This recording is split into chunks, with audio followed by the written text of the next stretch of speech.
Okay, recording. So, I've been getting subscribers on my channel lately, and I can't really explain how that's happening. The algorithms, the dark magic of the internet. It just makes me kind of feel like I should start putting more content on the channel. So I'm gonna do that, but maybe a little bit less edited, because my video on my hinge and the latch, I carefully orchestrated myself in those. Wood Whisperer told me to let my freak flag fly, because I told him I was kind of a geek and a nerd like he is. And anyway, I know for myself, I prefer content where the maker or the content producer is genuine, not so scripted. So I'm gonna do that. And just quickly try to think of something relevant to my previous content is in relation to the hinge and the boxes that I make. One of the things I struggled with a lot was with this box. The wood where the hinge goes is really curly maple. If you stick a piece of not curly maple in there with curly, it'd show up, and if you put a piece of straight grain, just plain maple in there, it just would look horrible. So I can't buy those dowels, even though I use a standard 3/8. I have to make them myself. So I thought I'd show how I ended up doing that, the tool I ended up settling on. I had used a lot of different methods, using the lathe and a router, sketchy, and but the safety trolls would have had a field day with that. Yeah, they're always entertaining.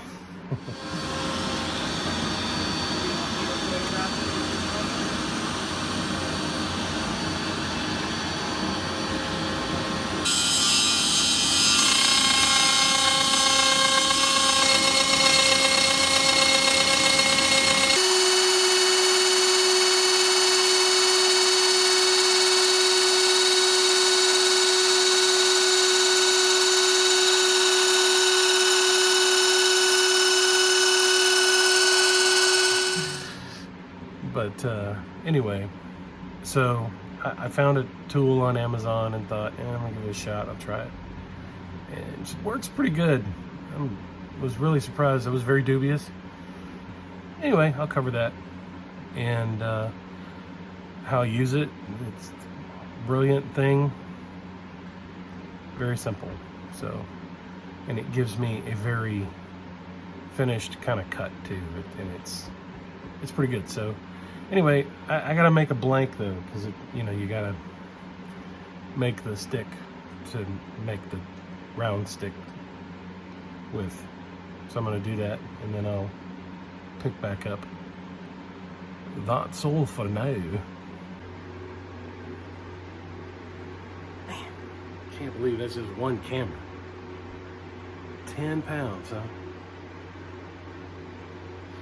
Let me start hiking again. Anyway, so I found this.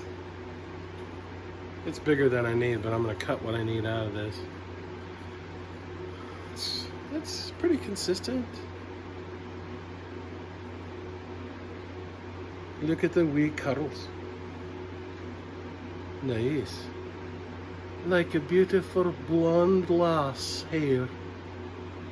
Wavy locks, trapped in the tree. So I'm gonna cut this to what I need. BRB.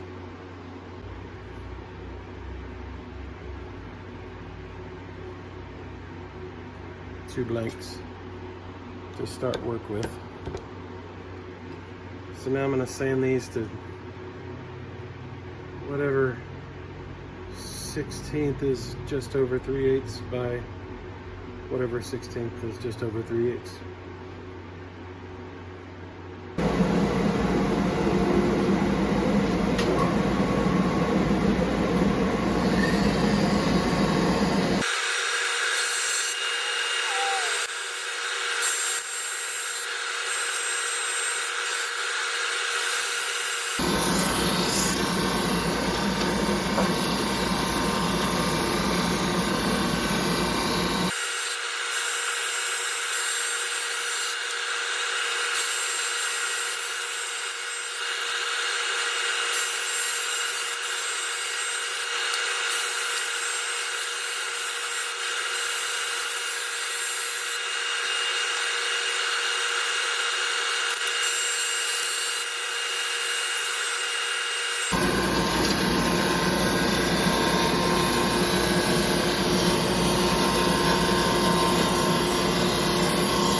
Okay, so I'm getting that on both ways.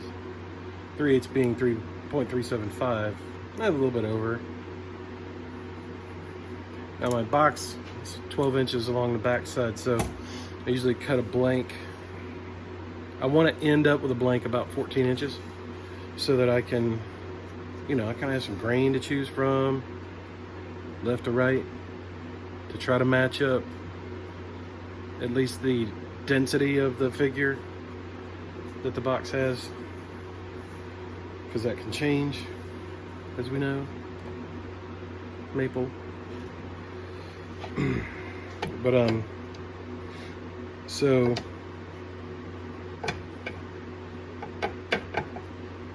I don't know how long these are, because 8 tape measures is not enough. Good shot.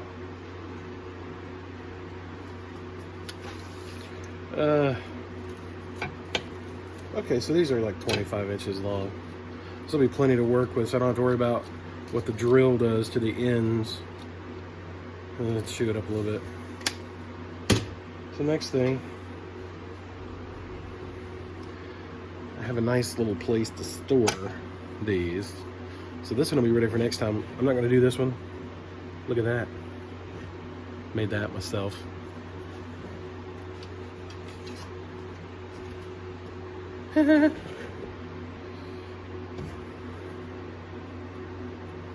That needs to be kind of narrowed. Do that down here. Well, yeah. One of those sanders, they're these things, you can get them in like 8 different brands. It's a good one though.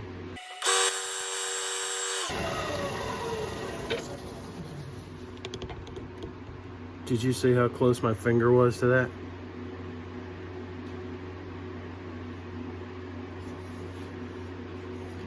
Anyway, safety third. So that's what we need to do on that end.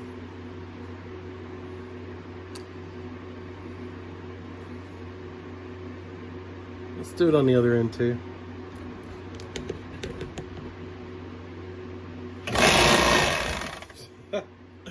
Wrong sander.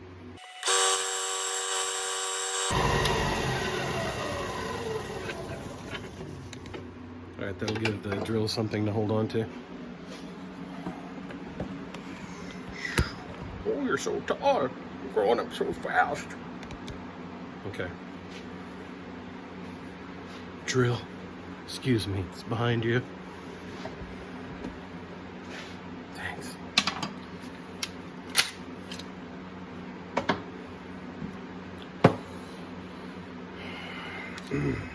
So, just a little bit in here, just enough to grip.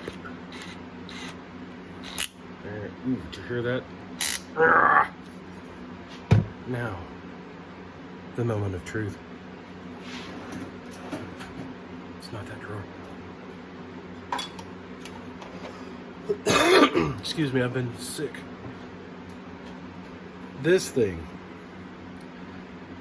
I'll look in my Amazon order history and find, hopefully it's still active, links go out.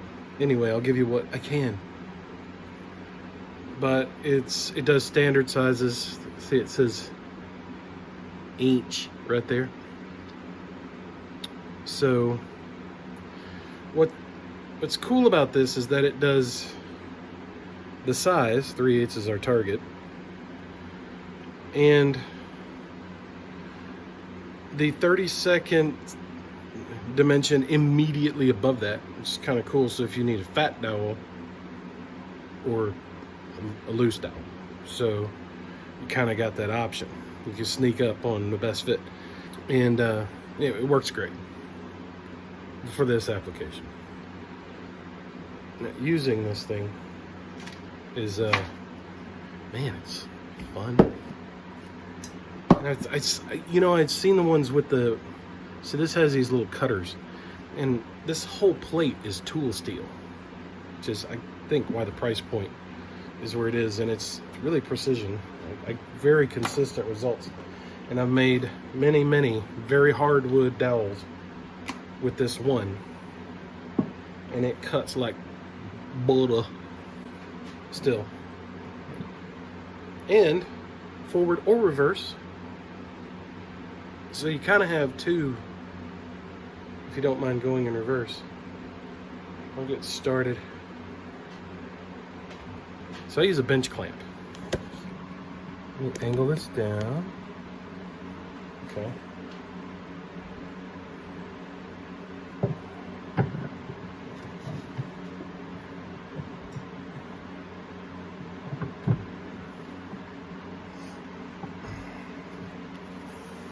And I situate it so that it's just above the surface, so I got maximum leverage right there. And so I'm just going to make a round thing to better hold the drill, better hold it with the drill. Jeez, words. Look at that. It's quite round indeed. Anyway, so now I can put my drill there and have a better hold.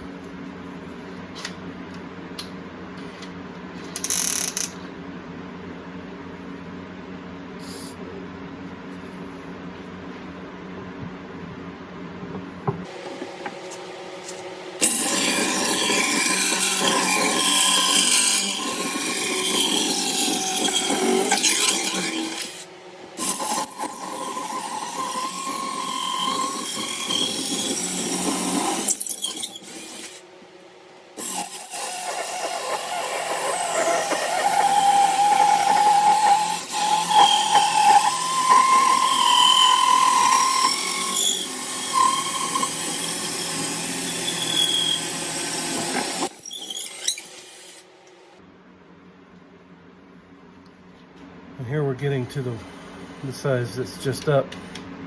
We're still flat sided, but we're going to the final size now, which is going to get us what we need.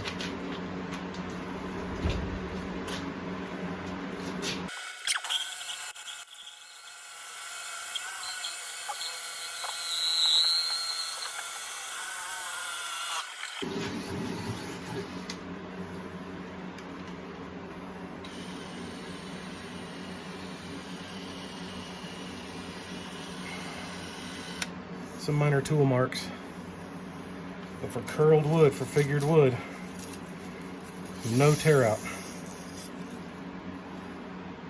And then for sanding, some sort of padding like that. This is how I beat the friction in my hand and don't get sandpaper looping around a round object.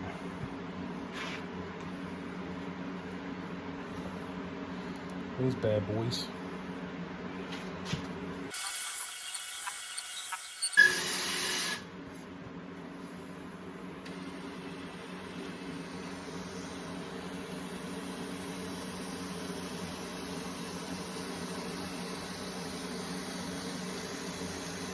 This is round and nice. It's one of them fancy two-piece pool cues there, boss. Look here.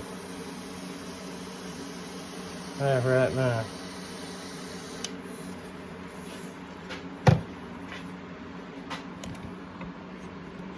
Way more dowel than I need today.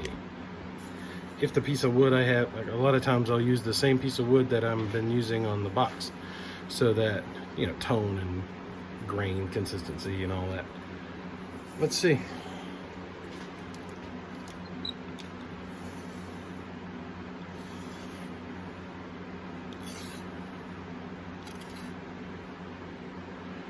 Wow. So from there to there, 5/1000ths variance. So we're talking a short flat one. And then I got plenty to make a 14-inch dowel, and if this doesn't come out as quick as that was, I can just make another one. I got 23 inches, I need 14. So that's it. And then I got my other videos to show you how to cut it to bits and drill out the center, and how to leave the chuck in the chuck key in the tail head of the lathe. It's still over there. Let's go see. Gotten a couple comments about this little thing sitting there.